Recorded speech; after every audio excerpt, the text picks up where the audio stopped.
So let's talk about publishing. How everybody thinks traditional publishing works. Step 1, you write a book. Step 2, you send your book to a publisher. Step 3, they love your idea.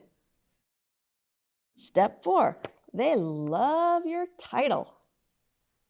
Step 5, they read your whole book. Step 6, they love what you wrote, exactly the way that you wrote it. Step 7, they pay you a ton of money up front. Step 8, they edit your book and they do all the work to get it published. That part's true, by the way. Step 9, they collaborate with you on cover design. Step 10, they market your book for you.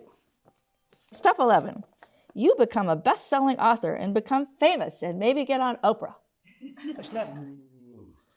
Step 12, you make a ton of money.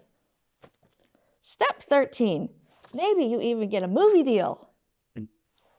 Step 14, you get a big, fat offer from the publisher to write sequels. Step 15, you quit your job, buy a house on the beach, and continue writing happily ever after.